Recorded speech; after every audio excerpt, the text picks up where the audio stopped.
अगर आप real estate में काम करते हो एज ए कंसल्टेंट, एडवाइजर या फिर ब्रोकर, तो ये वीडियो आपके लिए काम की रहने वाली है। How to build the profitable niche in real estate. सबसे पहले अपन बात करते हैं कैसे आप सुपर एक्सपर्ट बन सकते हो अपनी फील्ड के अंदर और कैसे आप बहुत सारा पैसा कमा सकते हो कुछ सालों के अंदर सीख के। ठीक है, अब आप बोलोगे कि है ना रियल एस्टेट के अंदर भी निश होती है। बिल्कुल, रियल एस्टेट के अंदर भी निश होती है, उसको अपन आइडेंटिफाई करना पड़ता है। इन 4 से 5 चीजों का ध्यान रखते हुए आप अपनी निश को आइडेंटिफाई कर सकते हो। लग्जरी होम एक्सपर्ट, जैसे कि अगर आप 2 करोड़ 5 करोड़ या 10 करोड़ की लग्जरी होम बेचते हो तो आपको अपना टारगेट क्या रखना है, लग्जरी होम का ही रखना है, लग्जरी क्लाइंट्स को ही अप्रोच करना है।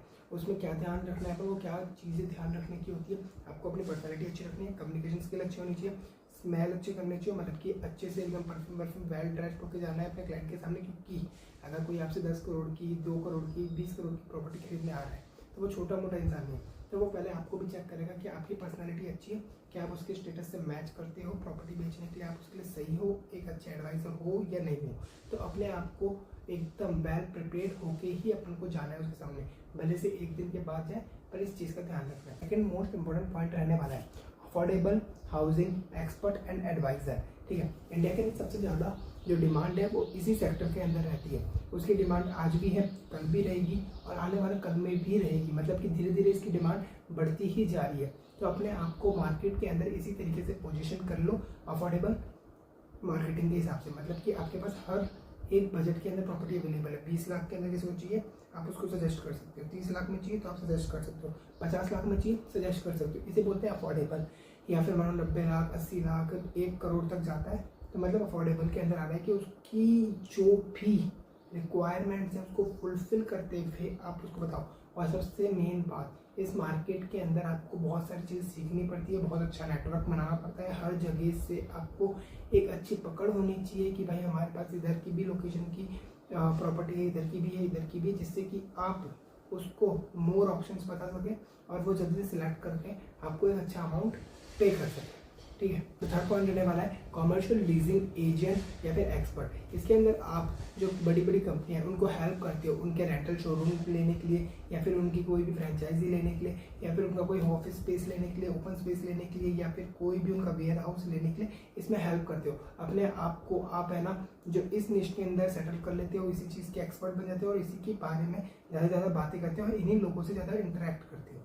ठीक है, तो सबसे पहले मैं आपको ये बताने वाला हूँ इस वीडियो के एंड के मतलब सेकंड पार्ट के अंदर ये भी बताने वाला हूँ कैसे आप अपनी निश को कोरिलेट कर सकते हो अपनी स्ट्रेंथ और अपनी वीकनेस से।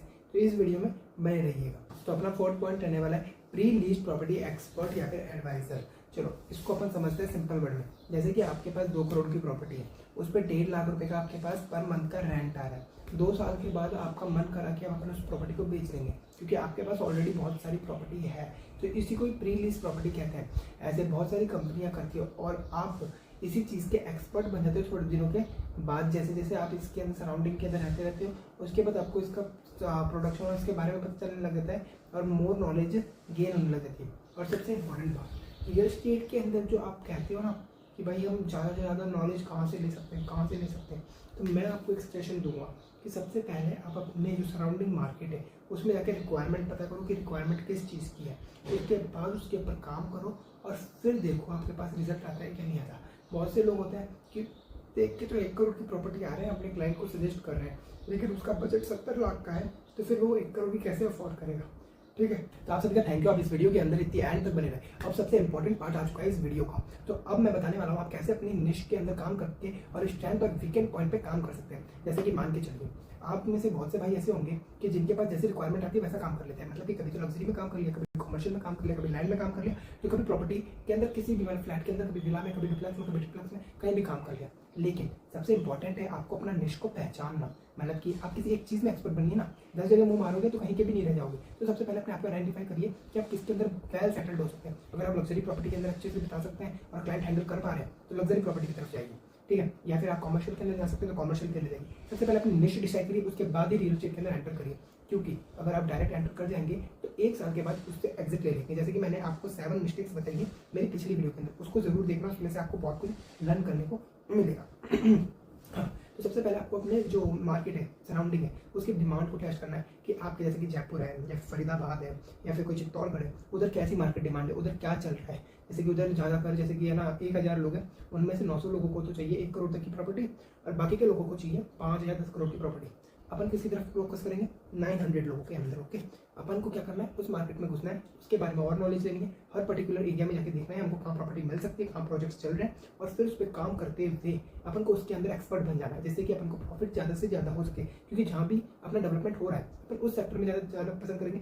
मेनली अपन को क्या करना है, अर्न करना है। तो इस बात का जरूर ध्यान रखें। उसके बाद आ जाता है आपको अपने गूगल रिसर्च का, हाउसिंग का, इन सब का यूज़ करो, जिससे कि आपको पता चलता रहे कि किस तरह कितनी और कितने समय तक डिमांड रहने वाली है। डेवलपमेंट प्लान्स पढ़ते रहो, न्यूज़ देखते रहो कि कहाँ पर कितना डेवलपमेंट आने वाला है, आने वाले टाइम में इन्वेस्टमेंट के लिए कौन सी जगह अच्छी है, कौन सी जगह अच्छी नहीं है। बिल्ड एक्सपर्टाइज, मतलब किसी एक चीज़ के अंदर एक्सपर्ट बनो। ऐसा नहीं है कि 10 जगह मुँह मारना है। अपन को अपने देखो, लग्जरी में काम करो तो लग्जरी में काम करो, एनआरआई में काम करो एनआरआई में काम करो, कमर्शियल में काम करो कमर्शियल में करो, प्री लीज में काम करो प्री लीज में करो। ऐसे करके अफोर्डेबिलिटी काम करो, अफोर्डेबिलिटी में ही काम करो। ऐसा नहीं कि 4 जगह काम करो। बिकॉज जो जने 4 जगह 10 जगह मुंह मारते हैं ना, वो कहीं भी एक्सपर्ट नहीं बन पाते।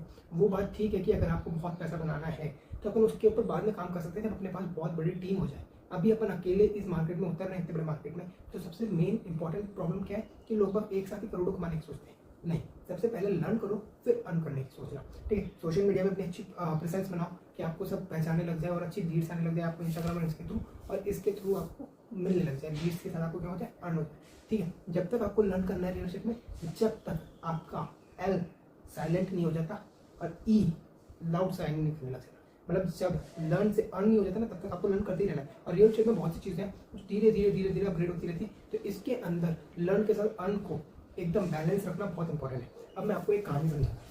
एक था रोहन, एक था सोहन, दोनों बहुत अच्छे दोस्त थे। दोनों ने मिलकर काम चालू करा रियल एस्टेट के अंदर एज ए एडवाइजर का। ठीक है, तो रोहन था वो तो मतलब कि मानो 10 मतलब सब प्रकार की प्रॉपर्टी में काम करता था। और जो सोहन था उसने 5 से 6 महीने अपने आप को देखा कि वो किसके अंदर एक्सपर्ट है, और उसके बाद अपने आप को लग्जरी प्रॉपर्टीज के अंदर मार्केट में उतार दिया। तो जो रोहन था 10 साल बाद उससे पूछा भाई कितने पैसे कमा लिया, तो उसने बोला कि अभी तक मान के चलो मैंने इतनी डील क्लोज करा ली, मैं 20-30 लाख रुपए कमा चुका हूँ। ठीक है, वहीं मैंने सोहन से जाके पूछा कि भाई तूने कितने पैसे कमाए, तो सोहन बोलता है कि भाई मेरा लमसम 20 करोड़ तक का चल जाता है।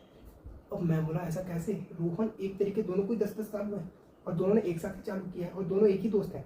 प्रॉब्लम क्या है, सोहन ने सही टाइम पे अपनी एक्सपर्टाइज को देखा और मार्केट डिमांड को समझा, उसमें काम करने लग गया, तो वो अच्छे पैसे कमा रहा है। वहीं रोहन 10 जगह मुंह मारता रहा तो वो कहीं से भी कुछ भी नहीं कमा पाया, बस एक सर्टेन अमाउंट कमाया।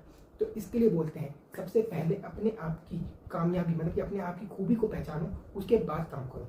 Okay, thank you. और इसी तरीके की रियल एस्टेट की नॉलेजेबल वीडियोस के लिए मेरे को फॉलो करें, सब्सक्राइब करें, जिससे कि मेरा मोटिवेशन ऐसे ही बढ़ता रहे और मैं आपके लिए मोर मतलब बहुत अच्छी वीडियोस लाता रहूँ। Thank you.